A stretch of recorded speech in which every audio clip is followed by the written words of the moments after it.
Nomor satu, apa yang dimaksud dengan perilaku organisasi?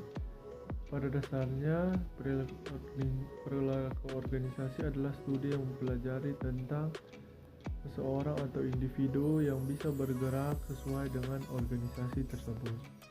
Dua, di sini perilaku organisasi menurut para ahli di sini menurut Toham menerangkan bahwa perilaku organisasi adalah suatu studi yang berhubungan dengan berbagai aspek tingkah laku manusia di dalam organisasi ataupun kelompok tertentu.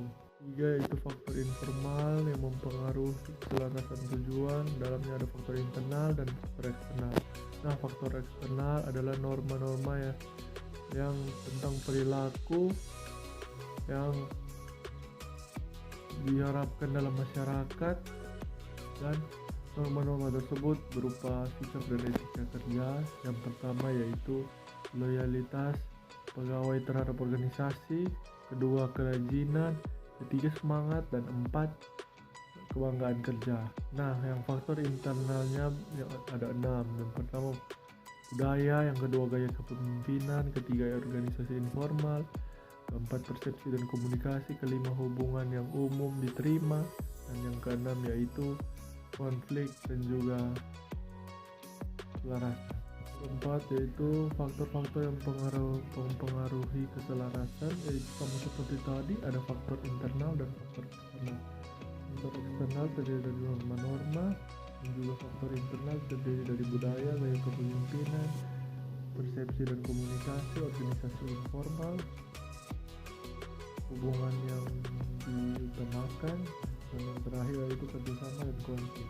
5. Apa yang dimaksud dengan sistem pengendalian formal? Yaitu seperangkat tulisan yang semuanya memuat jenis instruksi dan pengendalian, termasuk di dalamnya instruksi jabatan, pembagian kerja, prosedur, standar operasi, dan juga manual serta tuntutan etnis. Yang terbagi atas 4, yaitu pengendalian fisik, yang kedua pengamanan sistem, yang ketiga sistem pengendalian tugas, dan yang 4 manual.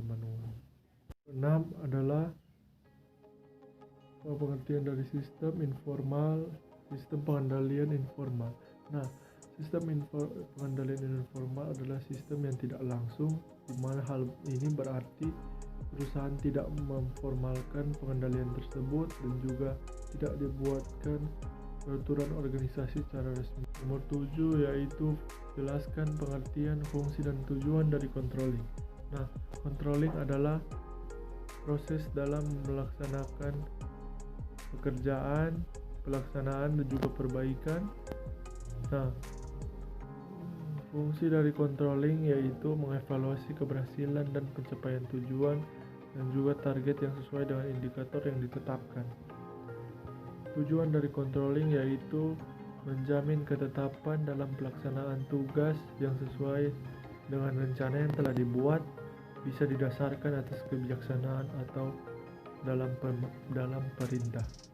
Nomor 8, keunggulan perusahaan unit bisnis. Yang pertama sebagai tempat latihan general management dan juga dihasilkan keputusan dengan lebih baik. Yang kedua, oleh karena ada pasar bagi produksinya, maka manajer unit bisnis biasanya akan mengambil keputusan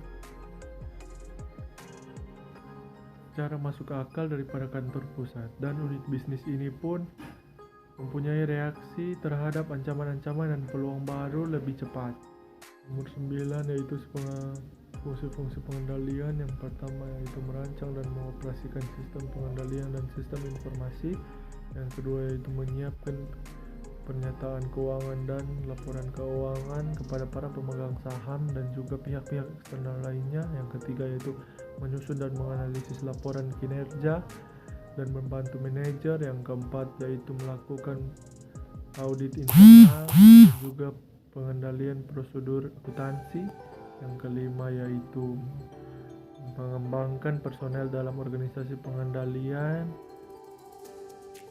dan berpartisipasi dalam pendidikan manajemen.